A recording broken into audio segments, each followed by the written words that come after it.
Hey everyone, so I wanted to do a quick video on meal planning and eating healthy.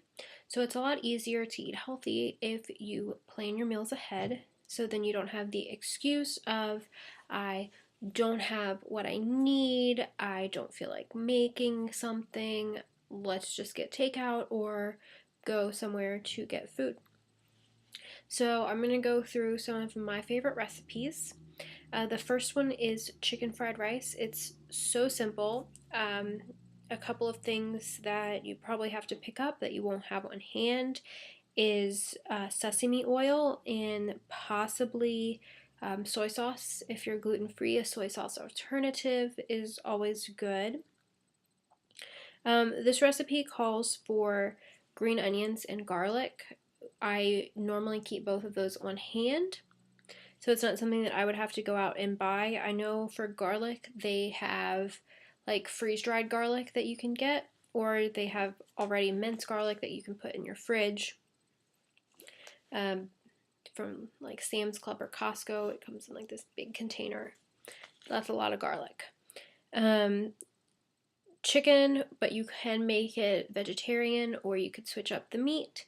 I normally make chicken and I use the boneless, skinless, 98 or 99% fat free, whichever one is available. I want to say it's 98, maybe. I don't know. Frozen peas and carrots blend. Normally I just go ahead and get the mixed vegetables because then I have carrots, corn, green beans, and maybe peas. I'm not sure. But I like it. It's good. It kind of just adds some more vegetables in there.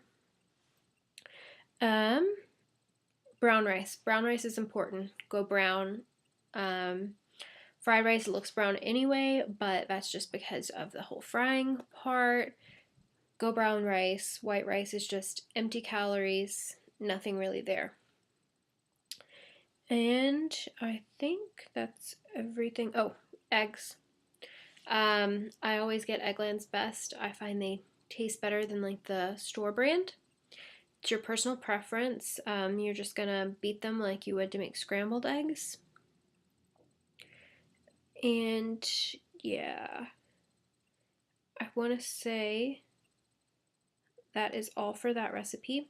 Another big recipe, in case you hadn't figured it out yet, I really like Chinese. So another really quick, easy recipe is egg drop soup. For egg drop soup, you literally only need 3 things. If you only have 3 things, you can make it. Chicken stock. I buy the organic, fat-free chicken stock from Kroger because it's cheaper. Definitely don't feel like you have to have organic. It's just what I normally pick up.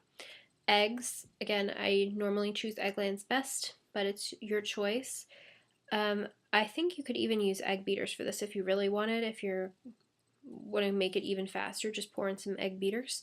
And sesame oil, which if you're already making the fried rice, then it's a good way to kind of double up, because I think sesame oil is about $5 for a bottle, which is kind of expensive. So it's good to always have multiple recipes that you're using it for. And for this one, you're literally just going to boil the chicken broth. I was going to say the water. You're going to boil the chicken broth and just pour in the eggs in kind of a circular motion, and that's it. Like, super simple. And of course, add the sesame oil. But that's just for flavor. If you find that you don't like the sesame oil, you definitely don't have to have it. And normally I'll make this if I'm not feeling that well, instead of chicken noodle soup, because it's way easier to make than chicken noodle soup and it's got about the same amount of protein. Okay, so next healthy meal is Mexican quinoa. For this one, obviously you're going to need quinoa, which is definitely more expensive than like rice or something like that, but it has protein, which is a big deal. The quinoa you kind of make like rice. You're going to boil it and then put that in and kind of let it simmer for a bit. And then I just use what I have on hand. So I've thrown in fresh avocado. I'll pick up some pre-made pico de gallo from the store and just pour that in.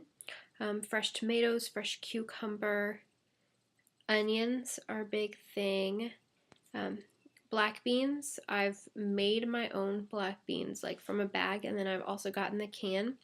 I found it to be a little annoying to boil them myself, honestly, because you gotta rinse them and then you gotta boil them again, and it takes a long time. And the can just ended up being simpler for me, but whichever your personal preference is. And then corn. And I've used fresh corn as well as canned corn. And if I get the canned corn, I normally get the Mexican canned corn. And then just for a little extra flavor, I like to add a little bit of sprinkle of lime juice, whether you want to get fresh limes and squeeze the juice, or you want to go ahead and get the lime juice that they sell at the grocery store. It's your choice. Another personal favorite of ours during the summer is the summer spaghetti. And I don't remember if I went by an actual recipe for this or not. But basically it's a spaghetti with the noodles already done, and then I put white wine, just like the Barefoot Pinot Grigio, basil. I threw in some spinach and kale at one point, and fresh tomatoes and some garlic, and kind of just throw it all together. And it was really light, and we got some vegetables in, and it was a nice quick pasta dish. Anything with wine tastes good. Okay, so after looking it up, it looks like I used the Martha Stewart one pan pasta recipe and threw in white wine to make it taste better. Hers uses onions. I don't honestly remember if I used onions, but I know I did use red pepper. I just threw it on at the end though. That way you can just put as much red pepper as you need to. My boyfriend likes a ton of red pepper.